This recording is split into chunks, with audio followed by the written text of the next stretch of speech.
Hi again, everyone. This video is sponsored by contribution from Anonymous. Hi, Ollie. I made a contribution through PayPal and want to thank you for creating this channel. I consider your videos a humanitarian mission and am deeply comforted by them. Please keep me anonymous. I am in a lot of emotional pain because of my deceased mother's seesaw treatment of me. I feel so confused at this point because during loving times, she seemed so sincere. I'm not sure if she was an empath with a narcissist side or a narcissist with an empath mass side, which makes me wonder if she was a borderline. Growing up, my mother would treat me with alternating great affection and sudden dismissive contempt and or rage depending on how well I was serving her purposes at any given time. As an only child, I was both the scapegoat and the golden child depending on her needs at the moment. The Billy Joel lyric, "She is frequently kind and suddenly cruel," describes her very well. She was very angry. I was not more driven, ambitious child she would have preferred, at least when it would have been convenient for her. My mom divorced my father when I was very young. He wanted little to do with me after that, and I believe she tremendously resented the burdens of being a single parent. I also believe she hated me because my passive-ish personality in ways reminded her of my grandmother who neglected my mother badly in childhood. She would overpower me with her aggression and then find fault with my passivity and difficulty in standing up for myself. She essentially tied my arms behind my back, then betrayed me for not being good at playing catch. One of the earliest incidents I remember was being a little girl and her twisting my arm behind my back in a rage because I told the guy she was dating how old she was. As a teenager, I had a weight problem, and she was very angry at me because I went to visit her at her office and was eating a chocolate bar in front of her coworkers. I know she felt having a fat daughter reflected poorly on her. It was unmistakable that my not being thin was a great source of disgust and distress for her. She dyed my hair when I was 9 years old because I was no longer as a pale blonde as I had been as a toddler, and this was apparently disturbing. My mother was exceptionally intelligent, intrusive, and very controlling. You could not win with her. At times, I truly hated her for all this and made sure she knew it, mirroring her contempt for me whenever I could. I did what she wanted, but fought it in a passive-aggressive way I can best characterize as vindictive submission. She parentified and infantilized me. At other times, when she'd set me up, I reacted. Her expression was cold, delighted smirk. In response to my anger, she would shrug and make a smacking sound with her mouth, gloating at my distress. She also had a degree in psychology and often telling me how I felt. Yet Ollie, the same person who could be so psychologically cruel, was someone capable of extreme kindness and compassion. I'll give you an example. When my mom became terminally ill, she still owned her business, and I worked with her. One day, a woman came upstairs who seemed unsteady on her feet and maybe had vision problems. My mom, who was already having difficulty walking herself, got out of her chair and tenderly guided the lady to her seat. Well, great. But like I've always said about narcissists, they will do for the stranger what they will never do for you. Where's her act of kindness towards you? You have very low standards for yourself. Your mother uses empathy as a weapon. She's a narcissist who uses empathy. She's not an empath with narcissistic traits. Of course, when your mother's sick, she's going to make a freaking spectacle of herself in public to a stranger. That is so self-servingly narcissistic. It is not an act of compassion. She did it for herself.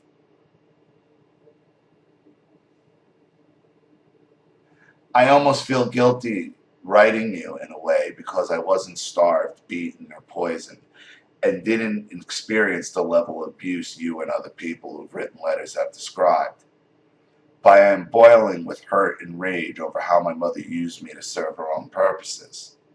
The double messages that were a fixture of my childhood warped me into someone who has an extremely difficult time functioning as an adult and who believes any person she meets, no matter how initially warm and caring, will eventually turn on her with malice, contempt, and hate. I'm her daughter. I had a relationship with her for 30 years. I know she loved me, but it was a sick, tainted love. The worst part is not just that she would turn on me, but she taught me to turn on myself. I don't know how to reconcile these two split halves of the one mother I grew up with, or find any peace. Conflict definitely doesn't end with death. I know you hear me, Anonymous.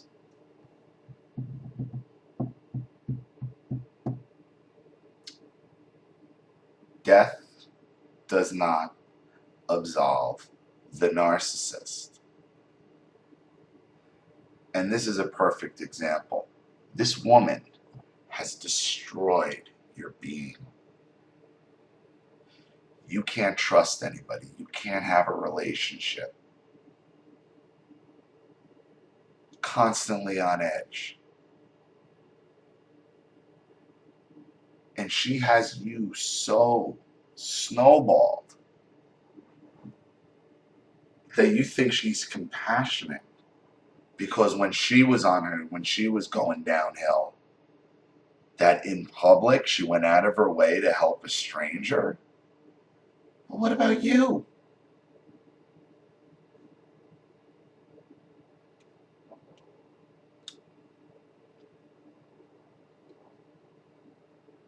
This woman obviously gave you complexes as a child that made you overeat, shoved it in your face, wanted to hold you to some standard. She wanted to show you off like a show dog, and that's not the type of kid that she wanted, so she resented you for it.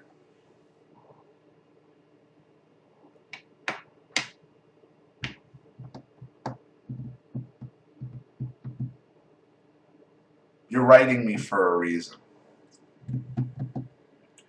You have this anger for a reason, and it's not because you're a bad or selfish person. It's because your mother screwed you up at a young age. Look at what she did to you. She put all this emphasis on her age and yelling at you for telling some guy.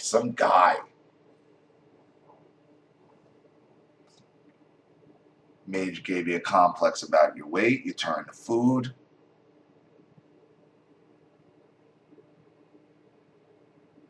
And yeah, I think you probably did play a little contemptuous game with your mother as your means of trying to stay sane on some level.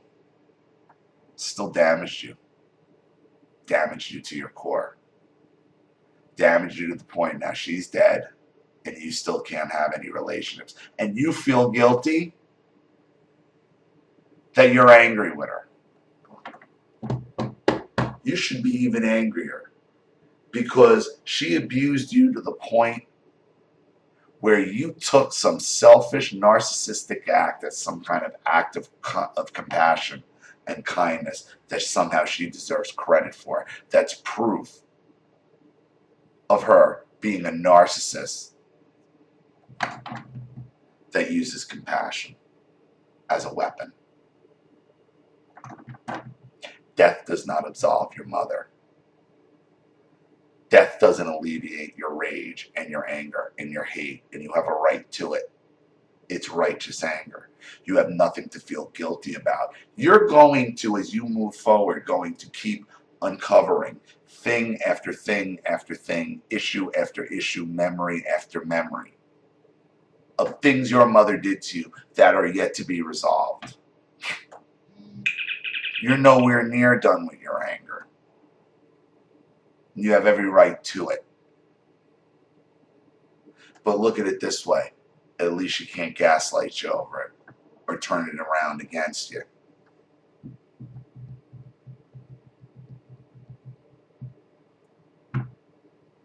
You have no reason to get over your anger or feel guilty. You haven't even scratched the surface of your issues.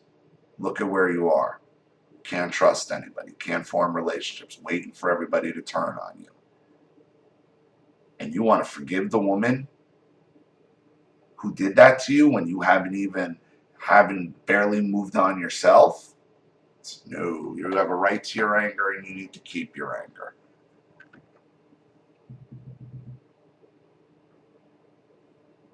It's yours because you need to figure out more and more things, and you have an absolute right to it. Just because your mother died doesn't make it okay, doesn't make it all go away, and doesn't fix your damaged life.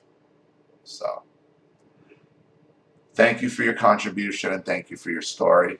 I hope that helps. Thank you to everybody watching. Please leave any opinions or advice in the comment section below. And again, this is my 400th video, so thank you everybody for that. And if you want your story on the channel, have a topic you want me to cover, audio you want to expose somebody with, you know what to do with the PayPal link in the description box. I'll have the video right back to you, and even if you can't contribute, send me your story anyway, and I'm sure I'll use it, and I'll get you a video right back to you as well. This is Ollie Matthews. Thanks for watching. I'll see you all again soon. Bye.